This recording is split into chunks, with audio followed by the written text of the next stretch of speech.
Hola, mi grupo y yo el día de hoy les vamos a hablar sobre el tema del injusto penal. Los integrantes de este grupo es Ortiz Rodríguez Claudia Aldana, Herrera Yauta Helio Eric Milco, Valdés Negrón Yuler, Sánchez Calcina Brian Michel, Toledo Huanca José Guillermo y Muñoz Ojeda Milagros.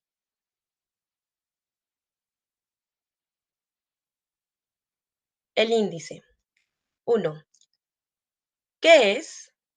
2. Acción. 3. Tipicidad. 4. Antijuricidad.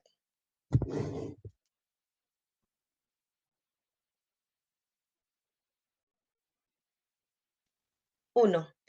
¿Qué es el injusto penal? El injusto penal es un concepto fundamental en el derecho penal. Imagina que estamos en un bosque y hay una señal que dice no caminar fuera del sendero. Si alguien decide aventurarse fuera del camino y caminar por la vegetación, está cometiendo una acción típica, porque se ajusta a lo descrito en la señal, y antijurídica, porque va en contra de la norma. Sin embargo, aún no hemos considerado si esa persona es culpable. El injusto penal se refiere a esa parte de la conducta que es típica y antijurídica, pero no necesariamente culpable. Bueno, para entender mejor el injusto penal hay que saber a qué se refiere una acción o omisión, tipicidad y antijurídicamente. El derecho penal es una rama del derecho que regula la potestad jurídica de castigar y aplicar medidas de seguridad. La teoría del delito es un instrumento conceptual para lograr una aplicación racional de la ley penal. La clave de esto es la acción, la tipicidad y la antijuricidad. La acción se refiere a la manifestación de la persona humana que modifica el mundo exterior. La tipicidad describe la conducta prohibida de la norma y la antijuricidad se refiere a la ausencia de causas de justificación. Estos conceptos se desarrollaron a lo largo del tiempo, influenciados por diferentes corrientes filosóficas y jurídicas. A continuación les vamos a hablar sobre el siguiente tema. Ahora bien, vamos a hablar de la acción, que es un elemento positivo del delito. La acción es una conducta o movimiento de la gente que se exterioriza y modifica el mundo exterior. Ahora, todos estos movimientos de la gente que exterioriza el mundo exterior van a interesar el derecho penal, pues no, para que se constituya una acción debe lesionar un bien jurídico. Siguiente.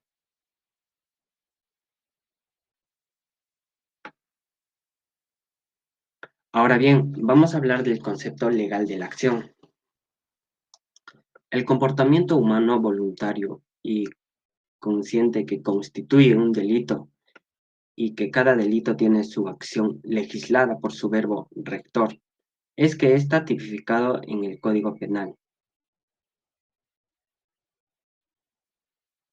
Siguiente.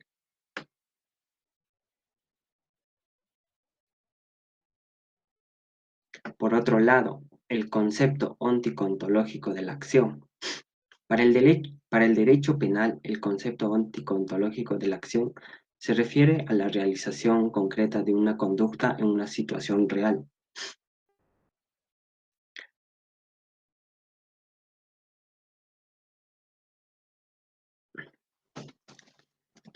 Ahora bien, pasaremos a hablar de los elementos objetivos de la acción. Para que se constituya una acción, debe ser humano. Esta también debe ser voluntario y controlable. Ojo, el elemento subjetivo de la acción es la finalidad, porque tienen un fin. Esta además van a tener acción con relevancia jurídica o sin relevancia jurídica. Siguiente.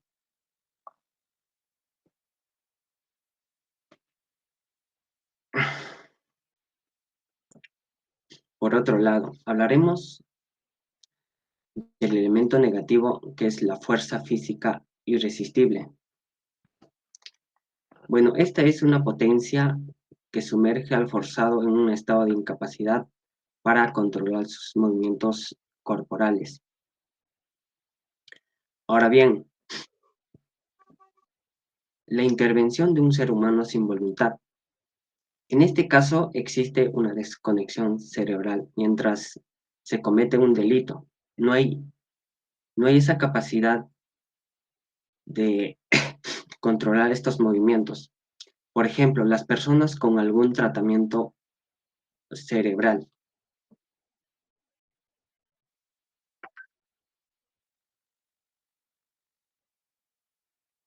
Siguiente.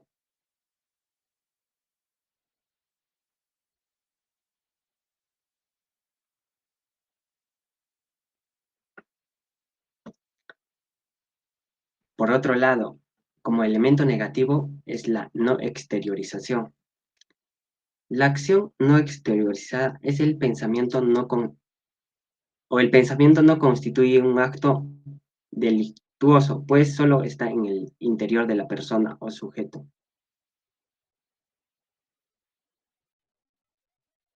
Siguiente.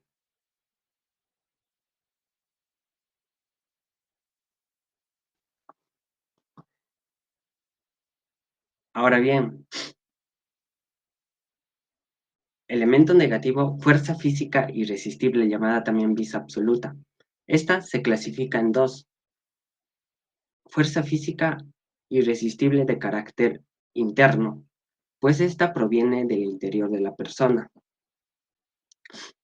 En este caso no puedes controlar lo que dices con lo que haces. Por ejemplo, un caso bien claro es la enfermedad del síndrome de Tourette. Por otro lado, la fuerza física irresistible de carácter externo básicamente proviene del exterior de la persona, pues en esta ocurre cuando la persona actúa como una masa mecánica, vulgarmente como un saco de papa. Siguiente.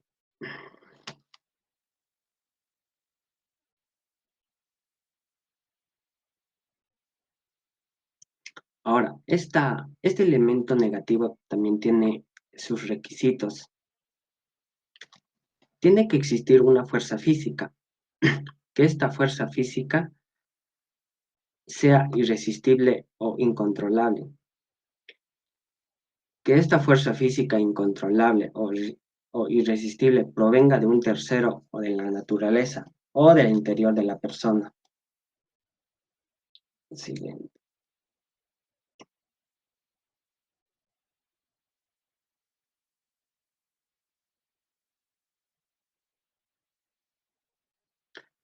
Y por último hablaremos del sonambulismo. En este caso, la persona actúa en un estado de inconsciente, pues la persona no va a tener conciencia de lo que hace. Siguiente tema, la omisión. Bueno, la omisión se origina en la presencia de un delito o falta si se halla, penado por la ley. Existen dos clasificaciones de la omisión. Uno, la omisión simple o propia. Es la conducta que la persona va a realizar, que es la de omitir o dejar de hacer algo. Un ejemplo sería el artículo 149, que trata que es la omisión de prestación de alimentos. Esta se distingue porque dice expresamente que en el artículo penal es que omite o deja de hacer algo. 2. Omisión impropia o comisión por omisión. Existe un deber del garante que incumple con proteger un bien jurídico. Un ejemplo sería el delito de apropiación ilícita que está en el artículo 13. Siguiente. La tipicidad también es fundamental para entender el injusto penal y determinar qué acciones constituyen un delito. Cuando se refiere a la tipicidad, se refiere a que es una acción o es la adecuación del hecho hacia que está descrito en el Código Penal y que esto se considera típico. Siguiente. Ahora tenemos la definición y la evolución histórica a través del tiempo sobre la tipicidad. Bueno, la definición de tipicidad se refiere a que es el encaje o la subsunción de una acción humana voluntaria y controlable en el Código Penal. Y además verificando si el hecho o acción se ajusta al tipo penal específico descrito en la ley. A lo largo del tiempo hubo diferentes definiciones sobre la tipicidad, que recordemos que es una sustitución, una adecuación del hecho y que se adecua más que todo al Código Penal. En 1989, en Alemania, von Behring escribe que el delito es una acción antijurídica y culpable, pero en ese momento esta definición se llevaba a cabo por diferentes juristas, pero en ese mismo momento, cuando Behring tenía 25 años, solo existía esta definición. Para este punto no se reconocía la tipicidad. En 1906, von Behring introduce la tipicidad como un elemento del delito y lo transforma en una definición más complementaria o más completa, que sería es una acción típica, antijurídica y culpable. Y este delito es adecuado a una sanción penal. Posteriormente, la tipicidad y la definición llega a nuestro país por Ángel Gustavo Cornejo, en donde la definió como una acción típica y culpable y dañosa. En 1946 se traslada esto por Luis Guillermo Cornejo Cuadros, en donde lo define más a fondo como un concepto de un acto típico, antijurídico, imputable y culpable. Sí. Ahora, como ya expliqué antes, cuando Bellick tenía 25 años, se dio cuenta que la antigua definición le faltaba algo. Esto era más que todo la tipicidad. Y cuando cumple los 40 años, implementa este elemento, la tipicidad, al delito. Como ya vimos, esta definición llegó a nuestro país por Ángel Gustavo Cornejo, definiéndole como una acción típica, culpable y dañosa. Y también Luis Guillermo con los Cuadros, que es un acto típico, antijurídico, imputable y culpable. Siguiente.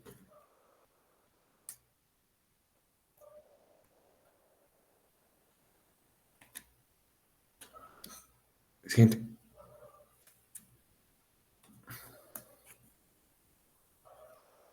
Ya, ok. Después de esto tenemos que en la tipicidad existe el tipo penal.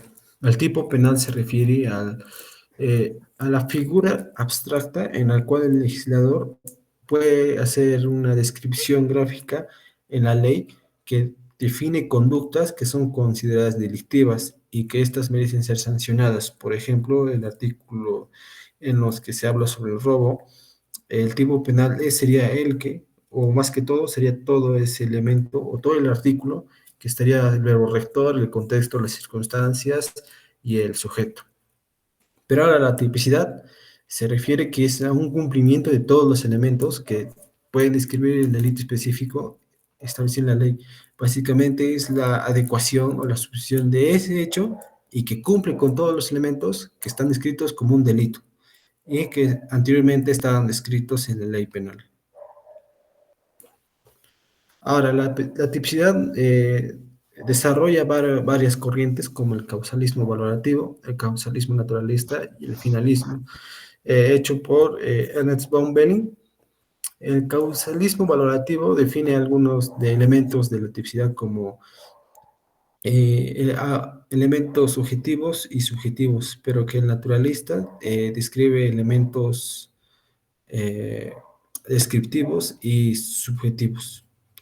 El finalismo es también otra corriente en la cual lo desarrolla von Behring y se da más énfasis al elemento subjetivo, que es la finalidad del accionar del sujeto. Siguiente.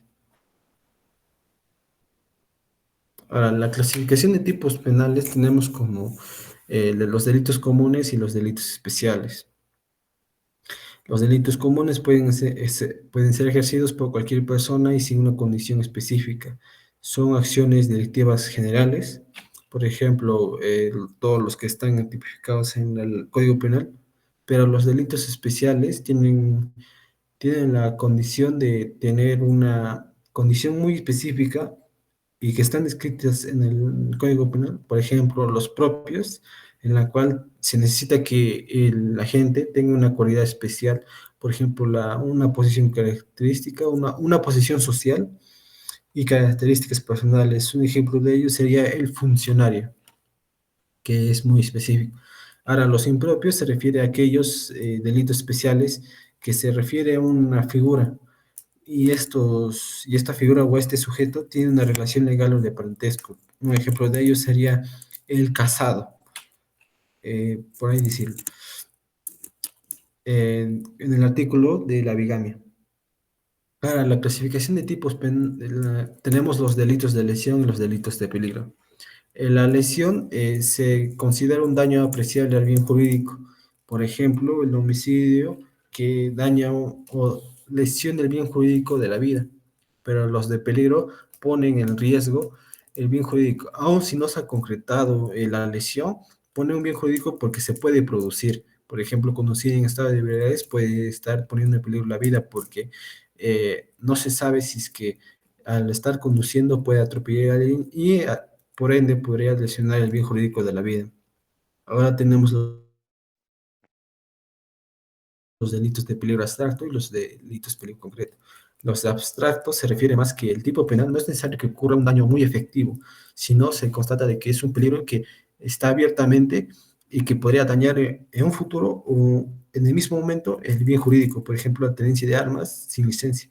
Pero a los de peligro concreto se refiere más de que ya hay una concretación del riesgo, del bien jurídico. Por ejemplo, cuando se puede haber un incendio, alguien deja una vela, pero esto puede ocasionar un incendio.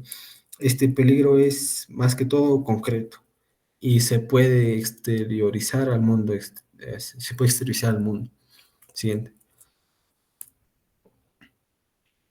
Ahora, la clasificación, tenemos que hay delitos instantáneos y permanentes. Los instantáneos solo se consumen en el momento, en el instante. Por ejemplo, un homicidio, un robo, se consume en el instante y ya constituye o se adecua al tipo penal.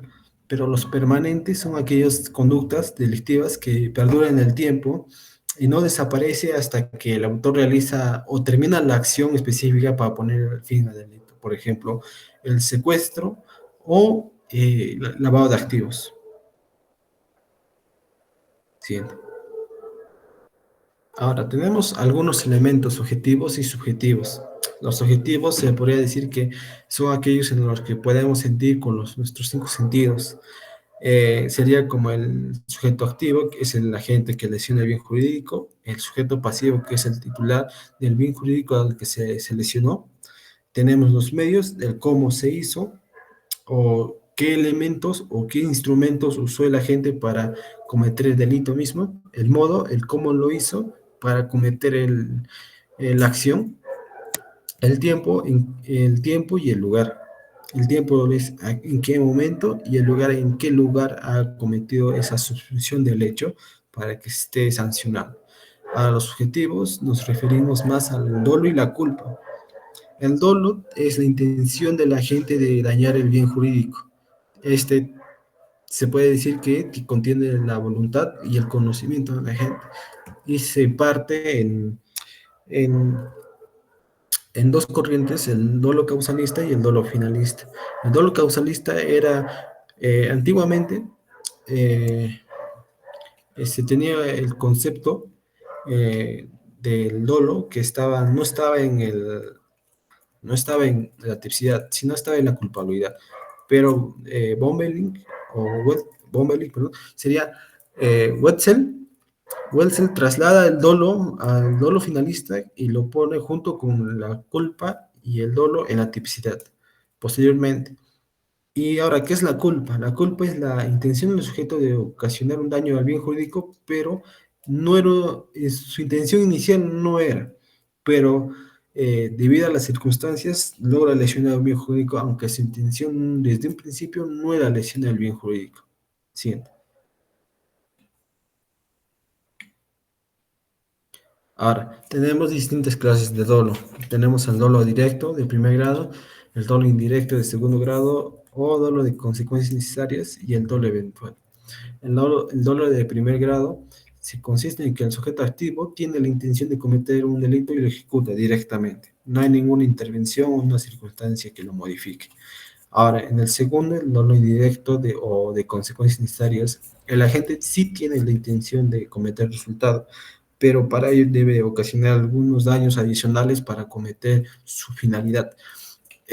Por ejemplo, a la hora de querer explotar una bomba, va a necesitar comprar materiales explosivos. El doble eventual, a diferencia de los demás, es cuando el sujeto activo sabe, está consciente del peligro que puede ocasionar, pero aún así la acepta y piensa que no puede haber un daño, pero aún así continúa con una acción peligrosa. Y eso. Siguiente. A las clases de culpa tenemos como la negligencia, la impericia y la imprudencia.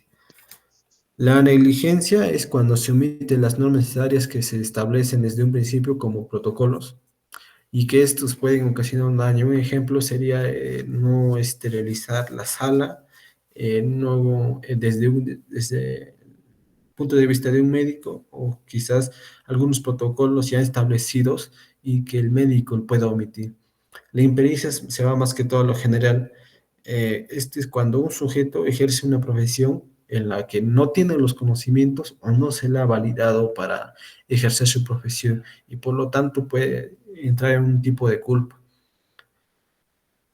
La imprudencia es cuando un sujeto no actúa con la debida diligencia y actúa sin pensar las consecuencias o actúa impulsivamente. Esto tiene un parecido con la negligencia. Siguiente. Ahora, los errores de tipo el error de tipo A es un elemento fáctico en la cual el agente que supuestamente ha cometido la subsunción del hecho puede ser un atenuante o exime la pena. En este caso tenemos el vencible, en la cual algunas acciones a la hora de la intención del sujeto no se le puede imputar, no se le puede eh, juzgar a una persona que sí ha cometido con dolo. Y en estos casos solo se atenúa la pena, pero si está tipificado en el Código Penal como homicidio culposo, entonces se efectuará esa pena. Pero en los de tipo invencible, esta figura hace que elimine el dolo y la culpa, estas mismas, por haber actuado con diligencia anteriormente, y no tendría, y exime la pena misma. ¿Sí? Ahora tenemos algunos supuestos de error. Estos son aquellos en donde se cree que la gente se puede atenuar la pena o se puede eximir, pero en estos casos no. Esto por el dolo, ya que el dolo tiene conocimiento y la voluntad de hacerlo. El primero sería el error en persona, es cuando el sujeto se equivoca con su objetivo o se confunde de ello. Por ejemplo, un sicario quiere matar a alguien, pero cuando ya dispara a esa persona se da cuenta que no era esa persona y se confundió. Esto no exime ni atenúa la pena porque el Lolo tenía una intención, tenía el conocimiento y la voluntad de ejercer esa acción. El segundo es aberratio ictus, o más conocido como error en el golpe, en donde por una causa ajena o una circunstancia, eh, la acción no es realizada completamente, pero esto se especifica más con un ejemplo, un sicario quiere matar a una persona, pero esta persona se agacha a último momento y esquiva la bala y le puede dar a otra persona o algo así. Y esto no atenúa ni exime la pena porque se tenía el conocimiento y la voluntad de hacer. Ahora, el supuesto error de tipo nexo causal es cuando la intención y el resultado están conectados y la intención posible del sujeto al intentar cometer un delito o al saber que es una acción penada, tiene el conocimiento y la voluntad de hacerlo. Ahora, el dolo general es cuando se creía que mataba, no mataba, y cuando lo hacía, no lo hacía o no mataba. Esto es, también es penado porque en sí el sujeto que ha cometido tiene ya el conocimiento y la voluntad. Un ejemplo de ello es, por ejemplo, si yo mato a golpes a una persona, yo asumo que está muerta y lo tiro al río, pero posteriormente ella muere por ahogamiento. Esto no exime o atenúa la pena porque mi intención desde un principio era matarlo. Siente. Ahora, otro, otro elemento negativo de la tipicidad es el consentimiento, o es la autorización de una persona para que se lesione su bien jurídico, y eso tenemos requisitos como que la capacidad de la persona para consentir en la misma. La persona debe ser mayor de edad y debe tener todas las facultades para que se lesione su bien jurídico. El segundo es el consentimiento expreso. La persona debe expresarlo sobre si va a lesionarse su bien jurídico, o claramente, porque una persona no puede presumir que otra está consintiendo. Ahora, la tercera debe estar libre de vicios de voluntad. No debe haber vicios de voluntad para el consentimiento. De lo contrario, se anula este elemento negativo de la tipicidad. Y de cuarto, debe recaer sobre bienes jurídicos personales. O sea, no puede consentir sobre otras personas y también no puede consentir aquello a límites sobre sus bienes jurídicos personales. Siguiente.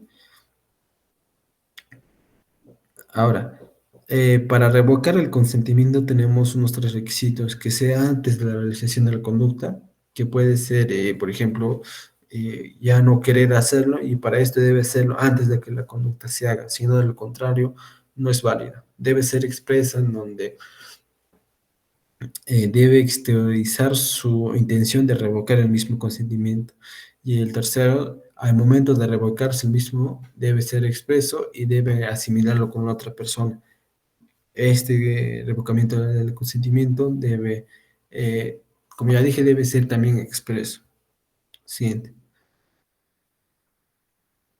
Ahora, tenemos el último elemento negativo de la tipicidad, que es la adecuación social, que son conductas asentadas a través de las épocas y que fueron aceptadas por la sociedad, aun cuando estas conductas o estas acciones no deberían darse. Según Hans Welser, decía que hay una adecuación a aquellas acciones que se mueven dentro de lo que históricamente llamamos o estaba dentro del orden social de la comunidad. Un ejemplo de ello de la adecuación social es cuando los carteros recibían propinas, aunque esto no se debía hacer. La gente sí lo hacía porque todos asumían que era de buena fe y además de que era una propina. También tenemos una adecuación social que es la broma entre amigos, que sería el in y otra adecuación social que teníamos es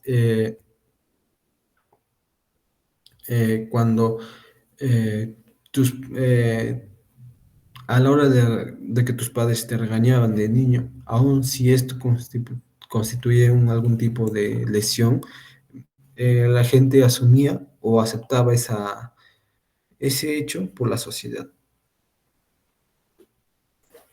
Sí. Bueno, la antijuricidad.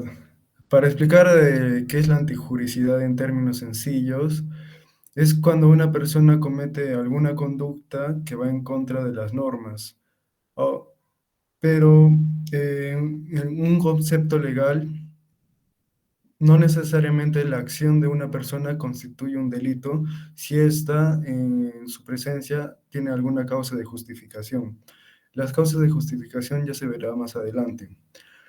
La antijuricidad contiene dos conceptos, los cuales es el concepto formal, en el que se habla estrictamente sobre el cumplimiento de las leyes o de las normas, donde se castiga de manera literal algún delito sin importar las razones o la gravedad del mismo delito.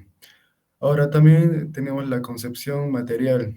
Cuando se lesiona un bien jurídico, pero acá ya se sanciona de acuerdo por la gravedad, también se efectúan medios para interpretar la teoría del tipo y también formula principios para las causas de la justificación, para las causas de justificación. Siguiente. Bueno, acá las causas de justificación son los elementos negativos y como primera causa de justificación está la legítima defensa. Esta es un beneficio que se obtiene una persona al ser agredida de manera ilegítima, pero debe de cumplir con tres requisitos para considerarse como tal, como una legítima defensa. Primero, la agresión debe ser ilegítima. Esto quiere decir que una persona que ha recibido el daño por la persona A recibe el daño por la persona B que ha lesionado el bien jurídico lo hizo de manera ilegítima. Entonces la persona A ya puede ejercer legítima defensa sobre la persona B. También la racionalidad en el medio empleado. Esto quiere decir que si una persona me va a atacar con golpes, yo no voy a responder con un arma de fuego. No es racional la forma en la que voy a responder con mi legítima defensa. También es la falta de provocación del sujeto. Esto quiere decir que si yo provoco a que se me lesione el bien jurídico, no puedo ejecutar la legítima defensa porque yo estoy buscando que se cometa ese ilícito en contra de mí. Ahora, ¿qué sucede si falta alguno de estos tres requisitos? Pues se sanciona la conducta, pero se atenúa pero con una atenuante privilegiada. Esto quiere decir que va por debajo del tercio inferior de la pena. Ahora también, al ser una facultad para lesionar legítimamente a otra persona, hay límites para esta misma, como es, no debe ser desproporcional entre la lesión causada por la lesión recibida. Como el ejemplo que les puse hace un momento, debe haber alguna coherencia entre el daño que he recibido y el daño que yo haré. Ahora, ¿se puede hacer legítima defensa para otras personas? La respuesta es que sí. Esta no tiene límites ni requisitos, pero llevándolo a la realidad, una persona no va a actuar en legítima defensa sobre otra por temor a que tomen represalias contra él, pero sí podría hacer legítima defensa con un conocido o una persona cercana a él. Ahora también para la legítima defensa no se puede hacer con familiares, personas ancianas o animales, y eso se verá a continuación.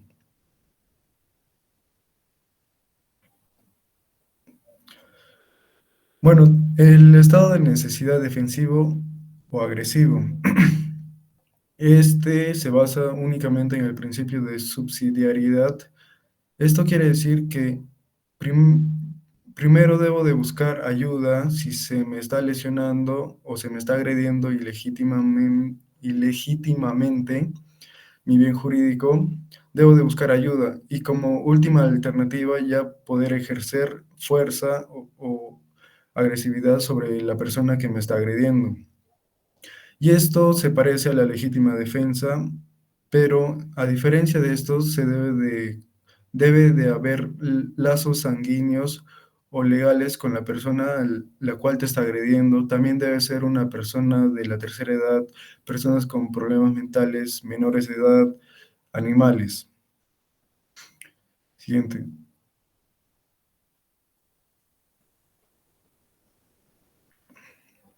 Siguiente.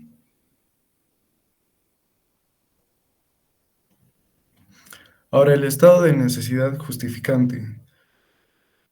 En este estado de necesidad veremos que hay dos divisiones. Una es por la colisión de deberes.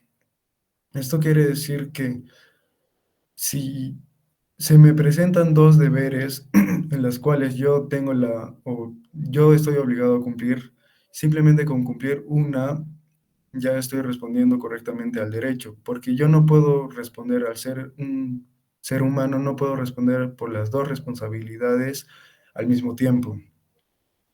Ahora, el estado de necesidad por colisión de intereses o bienes jurídicos, eso es cuando una persona tiene dos conductas que son ambiguas o contradictorias, donde se presenta la ponderación de dos bienes jurídicos, en el cual uno es en beneficio y otro puede perjudicar a otra persona. Por ejemplo, una persona en estado de necesidad de hambre que lleva 5 días sin comer nada, decide robar comida de un mercado.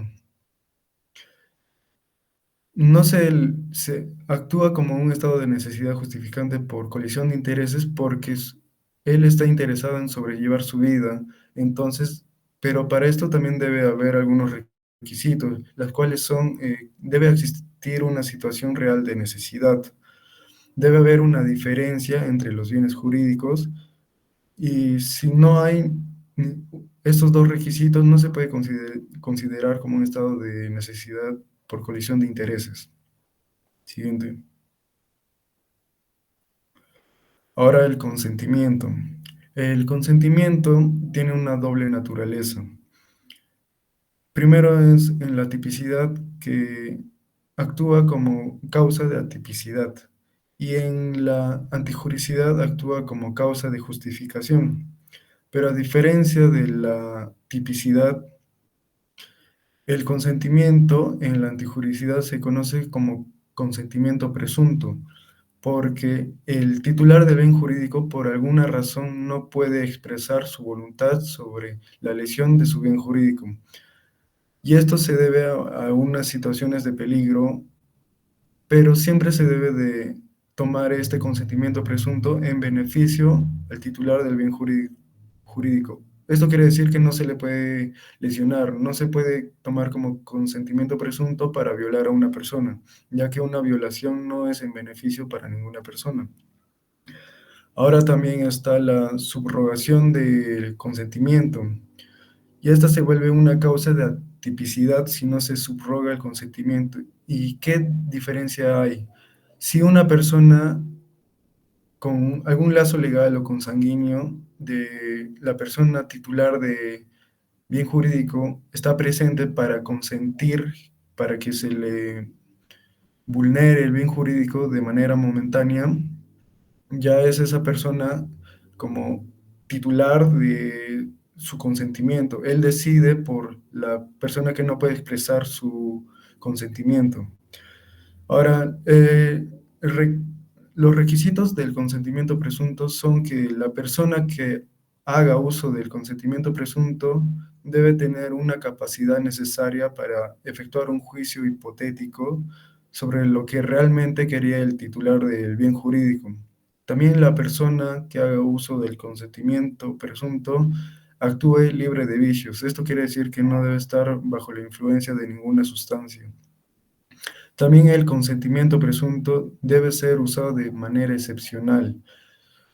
Como ya se mencionó, se usa en situaciones de peligro. Por ejemplo, una persona en un accidente que necesita una operación y está inconsciente, no va a poder expresar su consentimiento libremente.